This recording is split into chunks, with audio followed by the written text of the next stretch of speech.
بسم الله الرحمن الرحيم. الرحمن علم القرآن خلق الإنسان علمه البيان. الشمس والقمر بحسبان والنجم والشجر يسجدان والسماء رفعها ووضع الميزان ألا تطغوا في الميزان وأقيموا الوزن بالقسط ولا تخسروا الميزان. والأرض وضعها للأنام فيها فاكهة والنخل ذات الأكمام والحب ذو العصف والريحان. فبأي آلاء ربكما تكذبان؟ خلق الإنسان من صلصال كالفخار وخلق الجان من مارد من نار. فبأي آلاء ربكما تكذبان؟ رب المشرقين ورب المغربين. فبأي آلاء ربكما تكذبان؟ مرج البحرين يلتقيان بينهما برزخ لا يبغيان. فبأي آلاء ربكما تكذبان؟ يخرج منهما اللؤلؤ والمرجان. فبأي آلاء ربكما تكذبان؟ وله الجوار المنشآت في البحر كالأعلام. فبأي آلاء ربكما تكذبان؟ كل من عليها فان ويبقى وجه ربك ذو الجلال والإكرام. فبأي آلاء ربكما تكذبان؟ يسأله من في السماوات والأرض كل يوم هو في شأن. فبأي آلاء ربكما تكذبان؟ سنفرغ لكم أيها الثقلان. فبأي آلاء ربكما تكذبان؟ يا معشر الجن والإنس إن استطعتم أن تنفذوا من أقطار السماوات والأرض فانفذوا لا تنفذون إلا بسلطان. فبأي آلاء ربكما تكذبان؟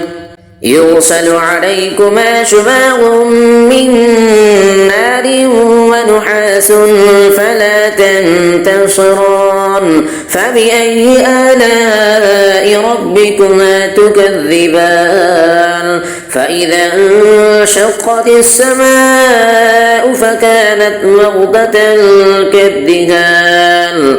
فبأي آلاء ربكما تكذبان؟ فيومئذ لا يسأل عن ذنبه إنس ولا جان.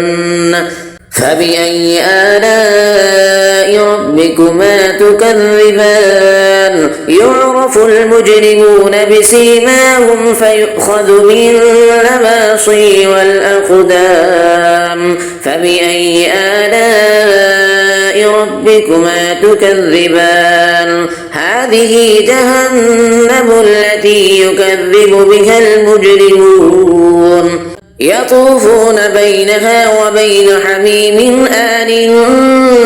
فبأي آلاء ربكما تكذبان؟ ولمن خاف مقام ربه جنتان. فبأي آلاء ربكما تكذبان؟ ذواتا أفنان. فبأي آلاء ربكما تكذبان؟ فيهما عينان تجريان فبأي آلاء ربكما تكذبان فيهما من كل فاكهة زوجان فبأي آلاء ربكما تكذبان متكئين على فرش بطائنها من استبرق وجنى الجنتين دان فبأي آلاء ربكما تكذبان فيهن قاصرات الطرف لم يطمثهن إنس قبلهم ولا جان فبأي آلاء ربكما تكذبان كأنهن الياقوت والمرجان فبأي آلاء ربكما تكذبان هل جزاء الإحسان إلا الإحسان فبأي آلاء ربكما تكذبان ومن دونهما جنتان فبأي آلاء ربكما تكذبان مدهامتان فبأي آلاء ربكما تكذبان فيهما عينان نضاختان فبأي آلاء ربكما تكذبان فيهما فاكهة ونخل ورمان فبأي آلاء ربكما تكذبان فيهن خيرات حسان فبأي آلاء ربكما تكذبان حور مقصورات في القيام فبأي آلاء ربكما تكذبان لم يطمثهن إنس قبلهم ولا جان فبأي آلاء ربكما تكذبان متكئين على رفرف خضر وعبقري حسان فبأي آلاء ربكما تكذبان تبارك اسم ربك ذي الجلال والإكرام صدق الله العظيم بسم الله الرحمن الرحيم ياسين والقرآن الحكيم إنك لمن المرسلين على صراط مستقيم تنزيل العزيز الرحيم لتنذر قوما ما أنذر آباؤهم فهم غافلون لقد حق القول على أكثرهم فهم لا يؤمنون إنا جعلنا في أعناقهم أغلالا فهي إلى الأذقان فهم مقمحون وجعلنا من بين أيديهم سدا ومن خلفهم سدا فأغشيناهم فهم لا يبصرون وسواء عليهم أنذرتهم أم لم تنذرهم لا يؤمنون إنما تنذر من اتبع الذكر وخشي الرحمن بالغيب فبشره بمغفرة وأجر كريم إنا نحن نحيي الموتى ونكتب ما قدموا وآثارهم وكل شيء أحصيناه في إمام مبين واضرب لهم مثلا أصحاب القرية إذ جاءها المرسلون إذ أرسلنا إليهم اثنين فكذبوهما فعززنا بثالث فقالوا إنا إليكم مرسلون قالوا ما أنتم إلا بشر مثلنا وما أنزل الرحمن من شيء إن أنتم إلا تكذبون قالوا ربنا يعلم إنا إليكم لمرسلون وما علينا إلا البلاغ المبين قالوا إنا تطيرنا بكم لئن لم تنتهوا لنرجمنكم وليمسنكم منا عذاب أليم قالوا طائركم معكم أئن ذكرتم بل أنتم قوم مسرفون وجاء من أقصى المدينة رجل يسعى قال يا قوم اتبعوا المرسلين اتبعوا من لا يسألكم أجرا وهم مهتدون وما لي لا أعبد الذي فطرني وإليه ترجعون أأتخذ من دونه آلهة إن يردني الرحمن بضر لا تغن عني شفاعتهم شيئا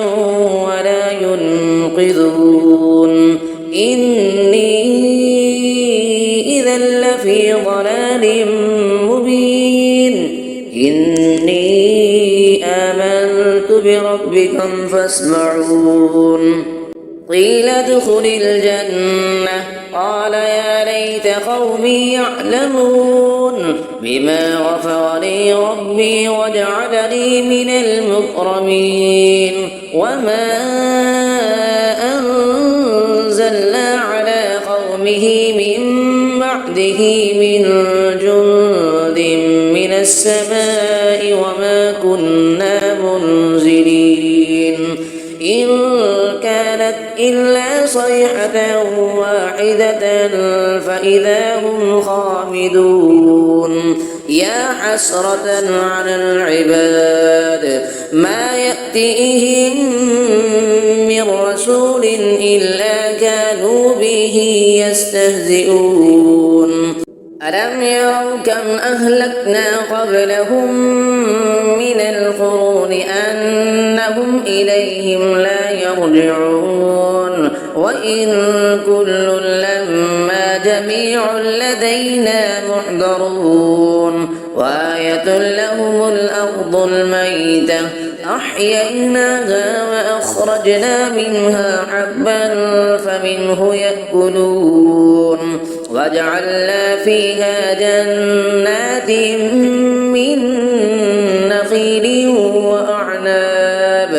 من نخيل وأعناب وفجرنا فيها من العيون ليأكلوا من ثمره وما عملته أيديهم أفلا يشكرون سبحان الذي خلق الأزواج كلها مما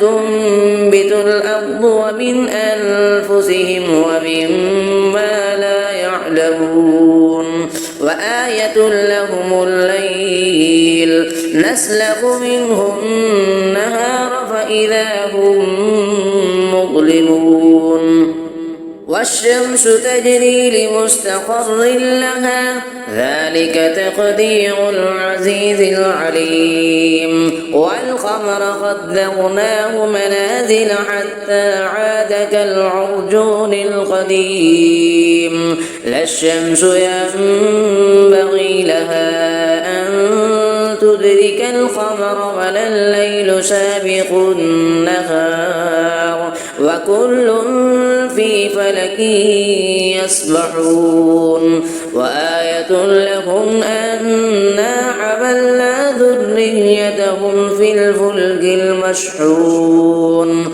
وخلقنا لهم من مثله ما يركبون وإن نشأ نغرقهم فلا صريخ لهم ولا هم ينقذون إلا رحمة منا ومتاعا إلى حين وإذا قيل لهم اتقوا ما بين أيديكم وما خلفكم لعلكم ترحمون وما تأتيهم من آية من آيات ربهم إلا كانوا عنها معرضين وإذا قيل لهم أنفقوا مما رزقكم الله قال الذين كفروا للذين آمنوا أنطعم من لو يشاء الله أطعمه إن أنتم إلا في ضلال مبين ويقولون متى هذا الوعد إن كنتم صادقين ما ينظرون إلا صيحة واحدة تأخذهم وهم يخصمون فلا يستطيعون توصية ولا إلى أهلهم يرجعون ونفخ في الصور فإذا هم من الأجداث إلى ربهم ينسلون قالوا يا ويلنا من بعثنا من مرقدنا هذا ما بعد الرحمن وصدق المرسلون إن كانت إلا صيحة واحدة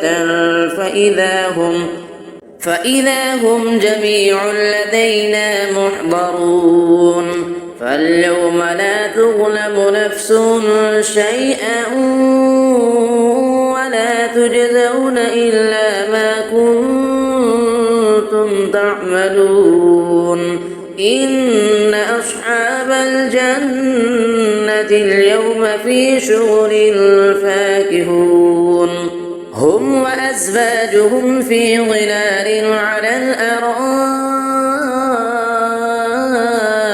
متكئون لهم فيها فاكهة ولهم ما يدعون سلام قولا من رب رحيم وامتازوا اليوم أيها المجرمون ألم أعهد إليكم يا بني آدم ألا تعبدوا الشيطان إنه لكم عدو مبين وأن اعبدوني هذا صراط مستقيم ولقد أضل منكم جبلا كثيرا أفلم تكونوا تعقلون هذه جهنم التي كنتم توعدون